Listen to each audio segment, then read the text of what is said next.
Halo teman-teman, saat ini kita akan belajar mengenai getaran. Banyak yang bertanya, apa sih perbedaan antara frekuensi dan periode?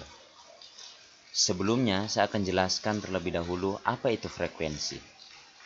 Frekuensi adalah banyaknya getaran setiap 1 detik. Jadi, banyaknya getaran dalam 1 detik itu namanya frekuensi.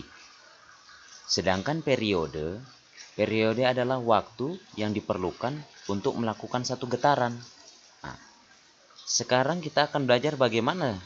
Misalnya, kita akan mengetahui bagaimana kalau kita melihat bahwa dia melakukan satu getaran. Supaya kita tahu bagaimana satu getaran, kita bisa lihat, teman-teman bisa lihat seperti ini. Satu getaran itu misalnya mulai dari posisi titik kesetimbangan seperti ini. Kita mulai dari sini, getarnya kan seperti ini, kemudian begini, dan kembali seperti ini. Itu namanya satu getaran. Jadi teman-teman bisa tahu satu getaran itu seperti itu. Contoh ya, satu getaran. Nah, seperti itu, satu getaran. Kalau kita mulai dari sini, contoh, mulai dari sini, kembali ke tempat ini lagi, itu namanya satu getaran.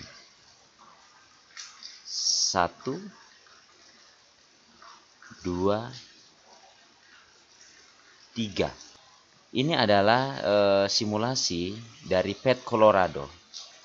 Teman-teman bisa browsing di internet untuk PET Colorado untuk fisika, materi getaran dan gelombang, ya seperti ini.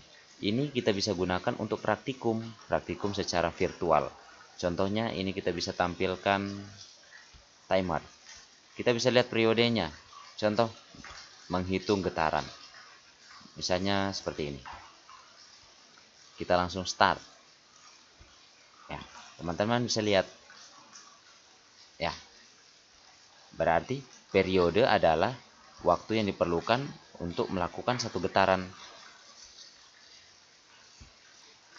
Kalau frekuensi, teman-teman bisa cari dengan persamaan F sama dengan 1/T, atau bisa menggunakan persamaan banyaknya gelombang dibagi waktu. Sedangkan periode adalah waktu dibagi banyaknya gelombang atau banyaknya getaran, atau bisa menggunakan hubungan antara frekuensi dan periode, T sama dengan 1/F. Jika teman-teman perlu penjelasan lagi, silakan kirim komentar Anda. Seperti biasa, terima kasih.